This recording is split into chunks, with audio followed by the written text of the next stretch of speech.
இன்றைய செய்திகளின் தொகுப்பை பார்ப்போம். மனிதவள அமைச்சு மற்றும் சொக்சோ ஏற்பாட்டில் ஜூலை 23ஆம் தேதி தொடங்கி ஜூலை 27ஆம் தேதி வரை புத்ரா உலக வர்த்தக மையத்தில் நடைபெறும் 2022 ஜமீன் கர்ஜா கல்வார்கா மலேசியா வேலை கண்காட்சி மூலம் 30,000க்கும் மேற்பட்டோருக்கு வேலைவாய்ப்பு உருவாக்கப்படவிருப்பது விவேகமான நடவடிக்கையாகும் என பிரதமர் டத்தோஸ்ரீ இஸ்மாயில் சப்ரி யாக்கூப் தெரிவித்திருக்கிறார். எனவே வேலை தேடுவோர் ஜமீன் கர்ஜா கல்வார்கா மலேசியா வேலை கண்காட்சியை முழுமையாக பயன்படுத்திக் கொள்ள வேண்டும் என இன்று அதனை அதிகாரப்பூர்வமாக தொடக்கி வைத்து உரையாற்றிய போது இஸ்மாயில் சப்ரி வலியுறுத்தினார். Sejak negara memasuki fasa peralihan ke endemik atau April lepas, ekonomi negara beransur pulih dan kadar pengangguran menurun pada kadar 3.9% pada April tahun ini dengan bilangan penduduk bekerja direkodkan ramai 15.85 juta. Perkembangan ini merupakan hasil pelaksanaan inisiatif kerajaan menerusi kerjasama merentasi kementerian-kementerian, agensi-agensi pelaksana dan industri, sekaligus berhasil membantu menempatkan lebih 558,000 pekerja pada tahun ini. Namun keadaan ketidaktentuan dunia akibat krisis geopolitik dunia dan perubahan iklim global telah menjejaskan rantaian bekalan bahan makanan yang menyebabkan kenaikan harga barang. Ini memberi kesan kepada kos tarikh hidup keluarga Malaysia yang terpaksa meniti cabaran ini yang turut menjejaskan sektor pekerjaan. இதனிடையே ஜமீன் கர்ஜா கல்வார்கா Malaysia வேலைவாய்ப்பு கண்காட்சியை தொடக்கி வைத்த பிரதமர் Datuk Seri Ismail சப்ரிக்கு மனிதவள அமைச்சரும் மாய்காவின் தேசிய துணைத் தலைவருமான டத்தோஸ்ரீ எம் சரவணன் தமது நன்றியை தெரிவித்துக் கொண்டார். வேலை தேடிக் கொண்டிருக்கும் பட்டதாரிகள், ராணுவ சேவையிலிருந்து ஓய்வு பெற்றவர்கள், மாற்றுத்திறனாளிகள், வயதானவர்கள், பூர்வக்குடிகள், முன்னாள் கைதிகள், பெண்கள் உட்பட வேலை தேடுவோர் அனைவரும் இந்த கண்காட்சியை பயன்படுத்திக் கொண்டு பயனடையுமாறும் சரவணன் வலியுறுத்தினார். Insentif pengajian yang dikendalikan oleh Perkeso adalah bertujuan menyediakan 300,000 daripada sasaran 600,000 peluang pekerjaan menerusi inisiatif Jamin Kerja Keluarga Malaysia di bawah bajet 2020. Berdasarkan statistik Perkeso, bagi tempoh 1 Januari hingga 8 Julai 2022, sebanyak 52,157 permohonan untuk program Jamin Kerja Insentif Pengajian diterima dari 7,724 majikan. Bagi tempoh yang sama juga, Perkeso telah berjaya menempatkan 99,851 orang pencari kerja menerusi program Jamin Kerja Insentif Pengajian dan program-program kebolehpasaran. Dan selain meningkatkan kebolehpasaran pangkalan bakat tempatan, malah pihak kerajaan juga akan memastikan lebih banyak peluang pekerjaan yang berkualiti dalam pasaran pekerjaan negara seiring dengan pelaksanaan kadar baru gaji minimum 1,500 bulan yang berkuat kuasa pada Mei 2022 atas arahan yang amat berhormat. இந்த நிகழ்ச்சியில் உயர்கல்வி அமைச்சர் நூராயினி அஹ்மத், சொக்சோவின் தலைமை அதிகாரி Datuk Seri doctor Mohammed அஸ்மான் Azeez ஆகியோரும் கலந்து கொண்டனர்.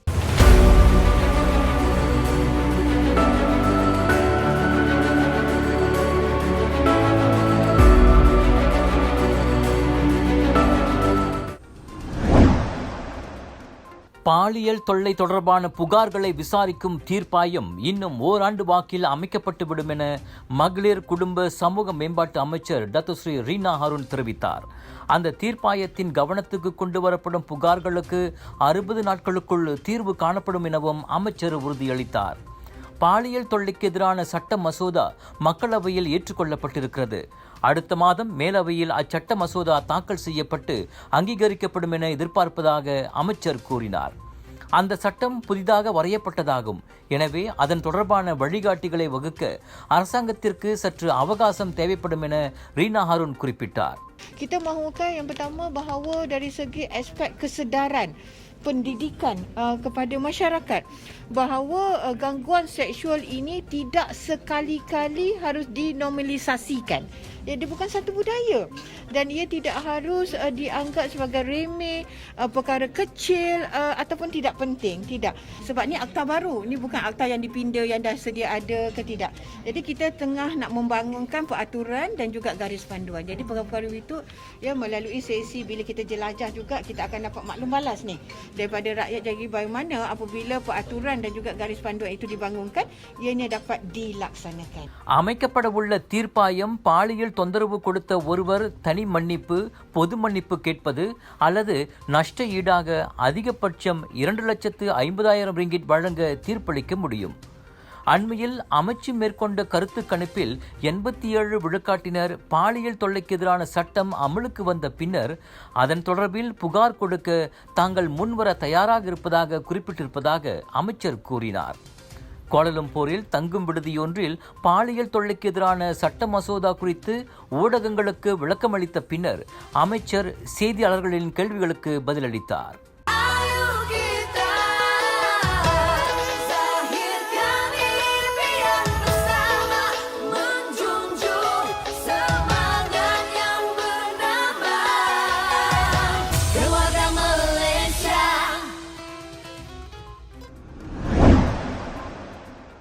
பெஞ்சானா கர்ஜாயா திட்ட மோசடியை தமது தரப்பு மூடி மறைக்க முயற்சிக்கவில்லை என மனிதவள அமைச்சர் டத்தோஸ்ரீ எம் சரவணன் கூறியிருக்கின்றார்.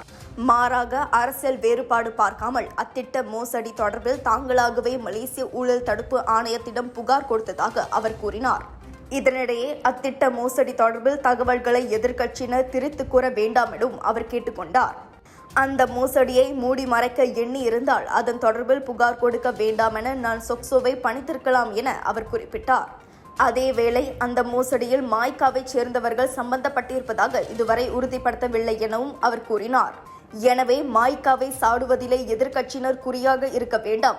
டிஏபியை சேர்ந்த லிம் குவான் எங் ஊழல் குற்றச்சாட்டு தொடர்பில் நீதிமன்றத்தில் குற்றம் சாட்டியிருப்பது உலகிற்கே தெரியும்.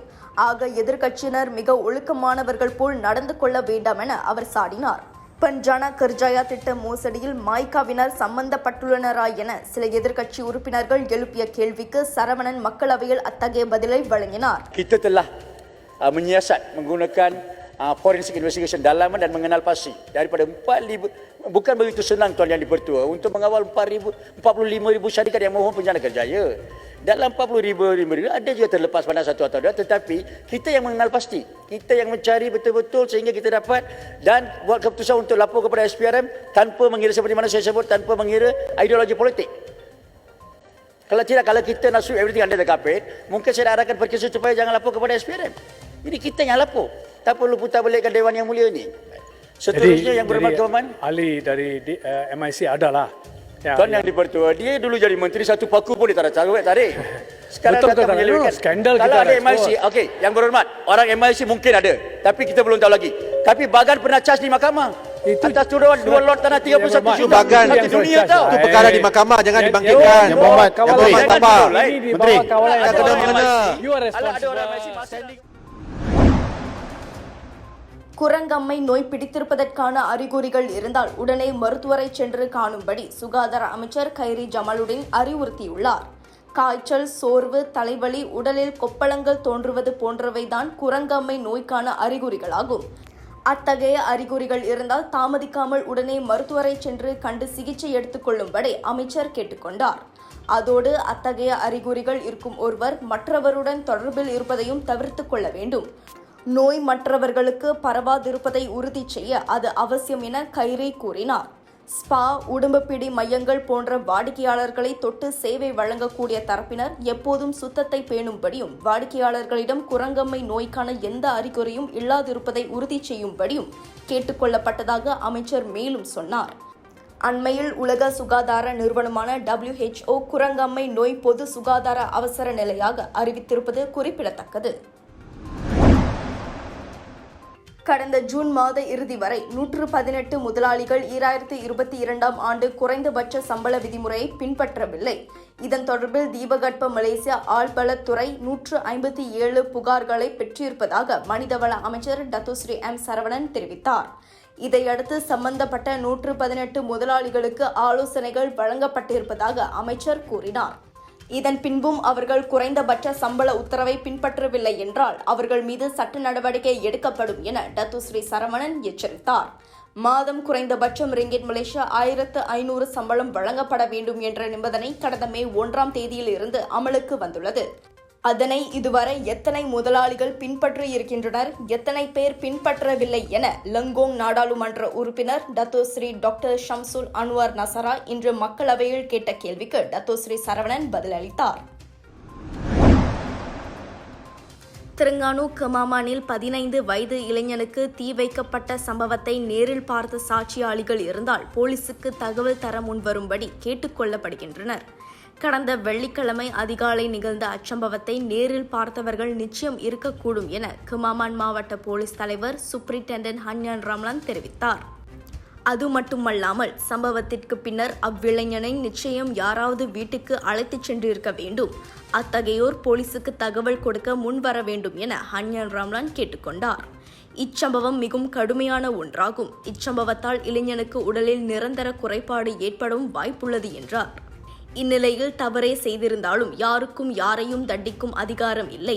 அவ்வாறு தவறு செய்தவர்களை போலீசிடம் ஒப்படைக்க வேண்டுமே தவிர சொந்தமாக தண்டனை வழங்குவது சட்டப்படி குற்றம் என்றார் ஹன்யான். 100 ரிங்கெட்டை திருடியதாக கூறி இளைஞனுக்கு தீ வைத்த சம்பவம் தொடர்பில் 18 முதல் 28 வயதுடைய 6 போலீசார் கைது செய்து விசாரணைக்காக தடுத்து வைத்துள்ளனர். அண்மையில் லங்காவி உல்லாச தளம் சென்றிருந்த போது MPV சொகுசு வாகனத்தின் கூரை மீது அமர்ந்தபடி அநாகரிகமாக நடந்து கொண்ட உள்ளூர் சுற்றுப்பயணியை போலீசார் கைது செய்துள்ளனர். நேற்று முன்தினம் மாலை 7 மணி அளவில் லங்காவி அனைத்துலக விமான நிலைய வளாகம் வந்து சேர்ந்த அந்த 25 வயது ஆடவரை போலீசார் கைது செய்ததாக லங்காவி மாவட்ட போலீஸ் தலைவர் ACP ஷரிமான் அஷாரி தெரிவித்தார். 3 நாட்களுக்கு தடுத்து வைக்கப்பட்டுள்ள அவ்வாடவர் பொது இடத்தில் அநாகரிகமாக நடந்து கொண்டது, மது போதையில் இருந்தது ஆகிய குற்றங்களுக்காக விசாரிக்கப்படுகிறார். சிலாங்கோர் பட்டாலிங் ஜயாவில் வசிக்கும் அவ்வாடவர் விடுமுறையை கழிக்க தன் நண்பர்களுடன் லங்காவி சென்றிருந்த போது அவ்வாறு அநாகரிகமாக நடந்து கொண்ட காட்சிகள் சமூக வலைதளங்களில் பரவி வலைதளவாசிகளிடையே கடும் சினத்தை ஏற்படுத்தியிருந்தன. அதோடு அந்த MPV வாகனத்தை அவர்களுக்கு வாடகைக்கு கொடுத்திருந்த நபரும் அவ்வாடவரின் செயலால் அதிருப்திக்கும் சினத்துக்கும் உள்ளானார். இச்சம்பவம் பல்வேறு தரப்பினரின் விமர்சனங்களுக்கு ஆளாகியிருந்ததும் குறிப்பிடத்தக்கது. இந்தியாவின் புதிய அதிபராக தேர்ந்தெடுக்கப்பட்ட திரௌபதி முர்மு இன்று பதவி உறுதிமொழி எடுத்துக்கொண்டார். இந்திய நாடாளுமன்றத்தின் மைய மண்டபத்தில் அவரது பதவியேற்பு சடங்கு மிக சிறப்பாக நடைபெற்றது. மலைவாழ் சமூகத்திலிருந்து அதிபர் பதவியை ஏற்கும் அவருக்கு உச்சநீதிமன்ற தலைமை நீதிபதி NV ரமணா பதவி பிரமாணம் செய்து வைத்தார்.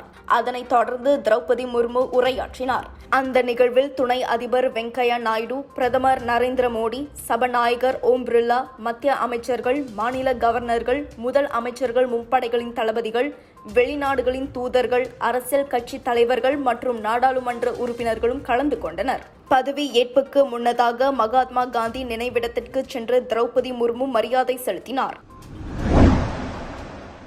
மேலும் பல அண்மைய செய்திகளுக்கு வணக்கம் மலேசியாவுடன் இணைந்திருங்கள். எங்கும் எப்போதும் வணக்கம் மலேசியா. நான் வேதகுமாரி வெங்கடேசன்.